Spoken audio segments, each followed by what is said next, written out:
ஜேஜேகேவோட chapter 261. So இத்தனை நாளாக பார்த்தீங்கன்னா நான் ஜேஜேகே சாப்டர்ஸ்லாம் பெருசாக எக்ஸ்பிளைன் பண்ணதெல்லாம் கிடையாது. நான் பார்த்தீங்கன்னா படிச்சிருக்கேன், பட் எக்ஸ்பிளைன் பண்ணணும் ஐடியா எனக்கு வந்ததில்லை. பட் இந்த சாப்டர் பார்த்ததுக்கப்புறம் இதை கண்டிப்பாக எக்ஸ்பிளைன் பண்ணி போகணுண்டா அப்படின்ற ஒரு எண்ணம் எனக்குள்ளே தோணுச்சு. ஸோ அதனால பற்றி இந்த வீடியோ எடுத்துகிட்டு வந்துட்டேன். ஸோ ஜேஜேகேவோட சாப்டர் 261 இந்த சாப்டரில் நீங்கள் எடுத்துக்கிட்டிங்கன்னா இத்தனை நாளாக நம்ம பார்த்துக்கிட்டு இருந்தால் நிறைய ஃபேன் தியரிஸாக இருக்கட்டும், நிறைய முக்கியமான விஷயங்களை இதில் டீஸ் பண்ண இதில் பார்த்தீங்கன்னா காட்டியிருந்திருக்காங்க. அந்த வகையில் இந்த சாப்டர் பார்த்திங்கன்னா உண்மையிலே ஒரு வெறித்தனமான சாப்டர். ஸோ நிறைய விஷயங்களை ரிவீல் பண்ணியிருக்காங்க, நிறைய ட்விஸ்ட்ஸுமே இருக்குது. ஸ்டார்டிங்கே ட்விஸ்ட் தாங்க. ஸோ அந்த வகையில் நம்ம இப்போ பார்க்கணும் அப்படின்னா அந்த சாப்டர் ஆரம்பிக்கிறது எப்படின்னா, போன சாப்டரோட எண்டில் தான் இன்டர்நெட்டே ஃபயர் பற்றிக்கிட்டு இருந்துச்சு சொல்லலாம். கோஜோ திரும்ப வந்துட்டாண்டா, கோஜோ திரும்ப வரப்போகிறாங்கன்னு சொல்லிட்டு திரும்ப எல்லாமே ஆரம்பிச்சிட்டாங்க. ஸோ இத்தனை நாட்கள் கோஜோ திரும்ப வரணும்னு நினச்சிக்கிட்டு இருந்த அந்த ஒரு ஆட்களுக்கு ஸோ பார்த்தீங்கன்னா கோஜோ ஃபேன்ஸ் எல்லாத்துக்குமே ஒரு ட்ரீட்டாக கோஜோ திரும்ப வரப்போறாரா அப்படின்ற மாதிரியான ஒரு சாட்டிஸ்ஃபேக்ஷன் இருந்துச்சு.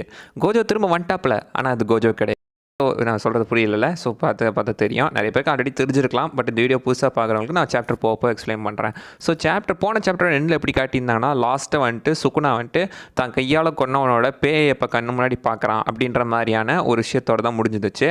அப்படியே நீங்கள் இங்கே எடுத்துக்கிட்டிங்கன்னா, ஸோ இங்கே நம்ம யூஜி பார்த்தீங்கன்னா சுகுணாவோட நெஞ்சை பிச்சு எறிகிறதுக்காக பார்த்தீங்கன்னா ட்ரை பண்ணி பொழந்துக்கிட்டு இருக்காப்புல. அந்த டைமில் சைடில் அந்த புகைமூட்டத்துக்கு நடுவில் வந்து ஒரு உருவம் தெரியுது. அந்த உருவத்தோட கண்ணியும் முடியும் மட்டும் காமிச்சு போன சாப்டரில் விட்டுருந்தாங்க. இந்த டைம் வந்துட்டு ஃபுல் ஃபேஸை காட்டுறாங்க. காட்டின உடனே பார்த்தீங்கன்னா எல்லாத்துக்குமே பட்டு ஷாக்கு. எனக்குமே ஷாக்கு தான். அடங்கொய்யால் இத்தனை நாள் அந்த ஃபேன் தியரி உண்மையாயிடுச்சா அப்படின்னு சொல்லிட்டு. ஏன்னா கெஞ்சாக்கும் அடுத்து கோஜோட பாடியை ப்ரொசஸ் பண்ண போகிறான் அப்படின்ற அந்த ஒரு விஷயத்தை வச்சு தான் பார்த்தீங்கன்னா ஓட்டிக்கிட்டு இருந்தாங்க. அப்படியே கொஞ்சம் நேரம் கழிச்சு, நீ இந்த அளவுக்கு போவேன்னு நான் எதிர்பார்க்கலடா, உன்னை குறைச்சி மதிப்பிட்டதுக்கு என்னை மன்னிச்சிரு, யூட்டா ஒக்குட்ஸு அப்படின்னு சொல்லி அவர் கத்தும் போது தான் தெரியுது. அப்போ இந்த இடத்துல இருக்கிறது யூட்டாவை என்னடா குழப்பறீங்க அப்படின்னு சொல்லி ஒரு சின்ன கன்ஃபியூஷனுக்கு போகும்போது தான் ஃப்ளாஷ்பேக் அப்படின்னு சொல்லிட்டு பின்னாடி போகிறாங்க. ஃப்ளாஷ்பேக்கில் என்ன நடக்குது அப்படின்னா, எல்லாருமே நின்றுட்டு கோஜோ சப்போஸ் தோத்துட்டா அடுத்து என்ன பண்ணலாம் அப்படின்னு பேக்கப் பிளானுக்காக யோசிச்சு ஒரு பிளான்ஸ் எல்லாம் பண்ணிக்கிட்டு இருக்காங்க. அந்த டைமில் வந்துட்டு யூட்டா தான் அந்த இடத்துக்கு சண்டைக்கு போகிறதுக்காக பார்க்கணும். அண்ட் அந்த டைமில் நீ கோஜோட டெக்னிக்ஸை காப்பி பண்ணணும், அவர் செத்துட்டா என்ன பண்ணுறது அப்படின்ற மாதிரியான ஒரு பிளானை தான் போட்டுக்கிட்டு இருக்காங்க. ஸோ அப்படி பார்க்கும்போது தான் நீங்கள் எடுத்துட்டிங்கன்னா, நான் வந்துட்டு சப்போஸ் அவர் செத்துட்டாருன்னா ஜாக்கோட பாடி ரீகா ப்ரொசஸ் பண்ணிட்டா, அதன் மூலமாக அந்த கர்ஸ் நீங்கள் வச்சு நான் கோஜோட பாடியை டேக் ஓவர் பண்ணிடுறேன் அப்படின்னு மாதிரி பார்த்தீங்கன்னா முடிவு பண்ணுறாங்க. ஏன் அதுக்கு பதிலாக நீ அப்படி பண்ணணும், நீ அதுக்கு பதிலாக லிமிட்லெஸ்ஸை காப்பி பண்ணிக்கலாமே அப்படின்னு குசகாபே கேட்கும்போது, இல்லை லிமிட்லெஸ்ஸை வந்துட்டு 6 ஐஸ் இல்லாமல் பண்ண முடியாது அப்படின்னு சொல்லும்போது, அப்போ 6 ஐஸ் எடுத்துகிட்டு 6 ஐஸ் வந்துட்டு ஒரு ஃபிசிக்கல் ஃபார்ம், அது கர்ஸ் டெக்னிக் கிடையாது, அதை உன்னால் எடுக்க முடியாதுன்னு சொல்லிட்டு அந்த இடத்துலையுமே ஒரு கேட்டு போடுறாங்க.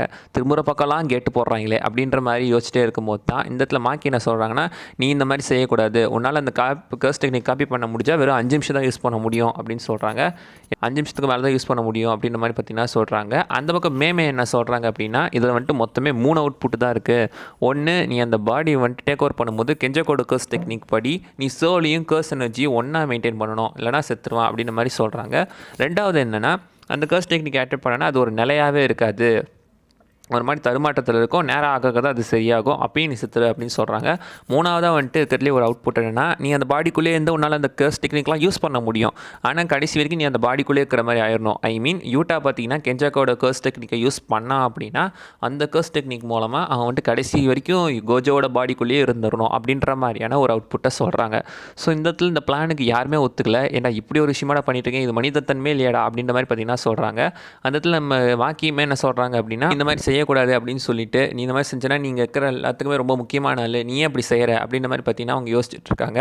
அந்த டீமில் எடுத்துக்கிட்டிங்கன்னா, ஏன் இத்தனை நாளாக இந்த கோஜோ பண்ணும்போது உங்களுக்கு தெரியலையா, கோஜோ சார் இத்தனை வருஷமாக அதைத்தானே பண்ணிகிட்டு இருக்காரு, அவரை பற்றி யாராவது யோசிச்சிங்களா, நீங்கள் எல்லாத்தையும் அவர் தலையிலே கொண்டு போய் கட்டிக்கிட்டு இருக்கீங்க, அவர் ஒரு மிருகமாக மாற்றி ஒரு வெப்பனாக மாற்றி வச்சுருக்கீங்கன்ற மாதிரி பார்த்தீங்கன்னா பேசிகிட்டு இருக்காங்க.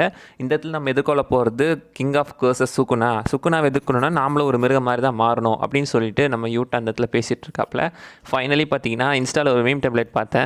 அப்போ நீ செத்துட்டேன்னா அந்த செருப்பு எனக்கு தானே பண்ணுற மாதிரி, கோஜோ சார் நீங்கள் செத்துட்டிங்கன்னா உங்கள் பாடி எனக்கு தானே அப்படின்னு சொல்லி யூட்டா கேட்குற மாதிரியான ஒரு மீமு. சேம் எக்ஸாக்ட் சீன் இந்த இடத்துலையுமே, சார் நீங்கள் செத்ததுக்கப்புறம் உங்கள் பாடி நான் எடுக்கிறதுல எந்த பிரச்சனையும் இல்லையே அப்படின்னு கேட்டால், நான் செத்ததுக்கப்புறம் அதை பற்றிலாம் எனக்கு எந்த கவலையும் இல்லை, நீ என்னவோ பண்ணிக்க அப்படின்ற மாதிரி பார்த்தீங்கன்னா சொல்கிறாங்க. ப்ளஸ் அந்த இடத்துல பார்த்தீங்கன்னா, இந்த இடத்துல நான் இப்போ எதுக்கு போகிறது சுக்குனா, ஸோ அங்கே என்ன நடக்கும்னு தெரியாது. ஆக்சுவலி இந்த விஷயம் மட்டும் நடந்து முடிஞ்சிடுச்சு அப்படின்னா நீங்கள் எல்லாருமே காக்கு காஞ்சி தான் அடுத்து தலைமை தாங்கணும். ஐ மீன் மேலே ஹையர் ஆப்ஸ்லாம் செத்துட்டாங்கன்னா காக்கு காஞ்சி கிட்டே போங்க, அந்த இடத்துல போய் அவரை தலைமை தாங்க பாருங்கள். அதுக்கப்புறம் இந்த இடத்துல இதுக்கு முன்னாடி ஷிபியாவில் நடந்த எந்த ஒரு சம்பவங்களுமே நடக்காமல் இருந்துரும் அப்படின்ற மாதிரி பார்த்தீங்கன்னா அவர் சொல்லி முடிக்கிறாப்புல. அடுத்ததாக நான் அந்த இடத்த விட்டு சரி நான் கிளம்புறேன் நீங்களும் போங்க அப்படின்னு கேட்கும்போது இல்லை நாங்கள் இங்கேயே இருக்கோம் அப்படின்னு அவங்க சொல்கிறாங்க. நீங்கள் போகிறீங்களா இல்லையா அப்படின்னு முறைக்கும் போது நாங்கள் போக மாட்டோம் அப்படின்னு சொல்கிறாங்க. சரி இந்த இடத்துல நீங்களே உங்கள் தலையில் எல்லா இதையும் தூக்கி போட்டுக்காதீங்க நீங்கள் அப்படி இருக்கீங்க அப்படின்னு கேட்கும்போது தான் நான் எப்போவுமே இப்படி இருக்கிறவன் தான் அதில் ஒன்றும் பண்ணுறதுக்கு இல்லை அப்படின்னு அவர் கிளம்புறதோட அடுத்த சீனில் நீங்கள் எடுத்துக்கிட்டிங்கன்னா வந்துட்டு அம்மாயோட அந்த ஒரு கர்ஸ் டெக்னிக்கை வச்சு அந்த சுகரை அவன் பாடியிலேருந்து பார்த்தீங்கன்னா வெளியெடுத்து மேனிஃபெஸ்ட் பண்ண முடியும். அவன் உடம்புல இருக்கிற சுகரை பார்த்தீங்கன்னா அப்படியே கர்ஸ் டெக்னிக் மூலம் வெளியெடுத்து அதை ஒரு பொருளாக மாற்றுறத இங்கே காட்டிகிட்டு இருக்காங்க. ஸோ அப்படி இந்த எடுத்துக்கிட்டிங்கன்னா நம்ம யூட்டாவுமே கிட்டத்தட்ட நம்ம இவ மாதிரி கிட்கேட் பண்ணி வச்சுருக்காங்க கோஜோ மாதிரியே. கோஜோ மாதிரி இவன் உடம்பு 2 துண்டாக இருக்கே இப்போ என்னடா பண்ணுறது அப்படின்னு சொல்லி அவன் பார்த்தீங்கன்னா அம்மா அதை ஹீல் பண்ண ட்ரை பண்ணிக்கிட்டு இருக்கான். அதே டைமில் வந்துட்டு ஷோக்கோ என்ன பண்ணுறாங்கன்னா இவன் பாடியை பார்த்தீங்கன்னா ஹீல் பண்ணி பாடியை நான் கோஜோவோட பாடியோடு இது பண்ணி வைக்கிறேன், இந்த இடத்துல ரீகாவோட பவர்னால தான் இன்னும் நான் கான்ஷியஸாக இருக்கேன் அப்படின்னு யூட்டா சொல்லும்போது சரி நான் வந்துட்டு உன் பாடி கோஜோவோட சேர்க்கறதுக்கான எல்லா ஏற்பாடும் பண்ணி முடிச்சாச்சு நீ உன் வேலையை ஆரம்பி அப்படின்னு சொல்லி பார்த்தீங்கன்னா யூட்டா கிட்ட சொல்கிறதோட அடுத்த சீனில் பார்த்தீங்கன்னா நம்ம கோஜோக்கும் சுக்குனாக்கும் எகெயின் ரவுண்ட் 2 சண்டை.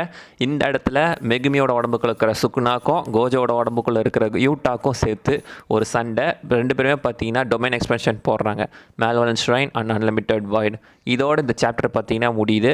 ஸோ இத்தனை நாளாக நம்ம பேசிக்கிட்டு இருந்த ஃபேன் தியரிஸ்லாம் இருக்குல்ல, ஸோ எத்தனையோ ஃபேன் தியரி வந்துச்சு. அதில் முக்கியமாக பரவலாக பார்க்கப்பட்ட தியரிஸ் என்னென்னா கோஜோட பாடியை கெஞ்சாக்கோ டேக் ஓவர் பண்ண போகிறான்ற அந்த ஒரு இதுவும் ப்ளஸ் பார்த்தீங்கன்னா யூட்டா வந்துட்டு நம்ம கோஜோவோட கர்ஸ் டெக்னிக்கான லிமிட்லெஸ் இல்லைனா 6 ஐஸ் எடுத்து வச்சுக்க போகிறாரு அப்படின்ற மாதிரியான இந்த ஒரு விஷயங்களாக தான் பார்த்தீங்கன்னா அந்த 2 தியரிஸை நம்ம இன்டர்நெட்டில் பரவாயில்ல பார்த்துட்டு இருக்கோம். அந்த 2 தியரிஸ்க்குமே இது பண்ணுற மாதிரி பார்த்தீங்கன்னா பொதுவாக அந்த தியரியை கொண்டாந்து வச்சுட்டாங்க. ஐ மீன் இந்த 2 தியரியும் கலந்தா மிக்சியில் அடித்த ஒரு கலவு மாதிரி அந்த 2 தியரி சேர்த்து பார்த்தீங்கன்னா இப்போ கோஜோ உயிரோட கொண்டு வந்துட்டாப்ல. ஸோ கோஜோ உயிரோட வந்துட்டான்டா அப்படின்னு சொல்கிற அத்தனை ஃபேன்ஸ்க்கும் ஒரு லிட்டில் பிட் டிசப்பாயின்மெண்ட்டாக தான் இருக்கும்.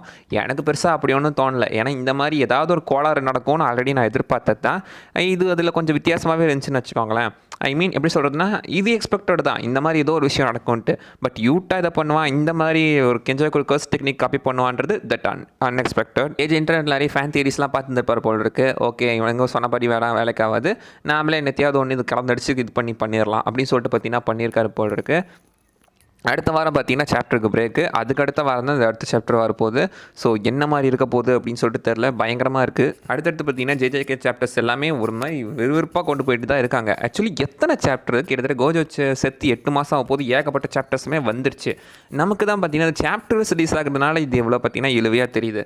இதே சப்போஸ் அனிமையாக வந்துருச்சு அப்படின்னா கண்டிப்பாக ஒரு கொஞ்ச நாளைக்குள்ளேயே எனக்கு தெரிஞ்சது எல்லாமே முடிஞ்சிடும். ஐ மீன் அடுத்து என்ன இந்த அடுத்ததாக பார்த்தீங்கன்னா இந்த ஆர்க்கு தான் இருக்குது, எது கல்லிங் கேம்ஸாக இருக்குது, அதுக்கடுத்து தான் இந்த ஆர்க்கு தான் வரும்.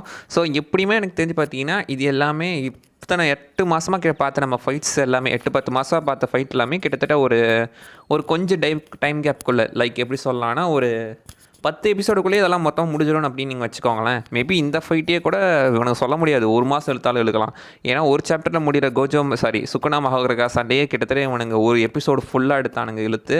இதுவும் சொல்ல முடியாது, இவனுங்க எவ்வளோ வேணால் இழுத்து எடுக்கலாம். பட் ஒரு ஃபைட்டாக இதை பார்த்தீங்கன்னா ஜஸ்ட் ஒரு கொஞ்ச நேரத்துக்குள்ளேயே முடிகிற ஃபைட் தான். ஒரு 10 எபிசோடுக்குள்ளேயே மேபி இது மொத்த விஷயங்களுமே நடந்து முடியறதுக்கான வாய்ப்புகள் நிறையவே இருக்குது. ஸோ வெயிட் பண்ணி பார்ப்போம். இந்த அனிமே வரத்துக்கு இன்னும் எத்தனை வருஷம் இருக்கோ நம்ம பார்க்குறதுக்குள்ளேயே எப்படி நம்ம வளர்ந்து நாம் என்ன பண்ணிகிட்ருப்போம்னு தெரில. ஓகேங்க, அவ்வளோதான் நான் சொல்ல வந்தது. நிறைய விஷயம் மிஸ் பண்ணால் நீங்கள் கீழே கமெண்ட் பண்ணுங்கள். அடுத்த வீடியோவில் பார்க்குற வரைக்கும் பாய்.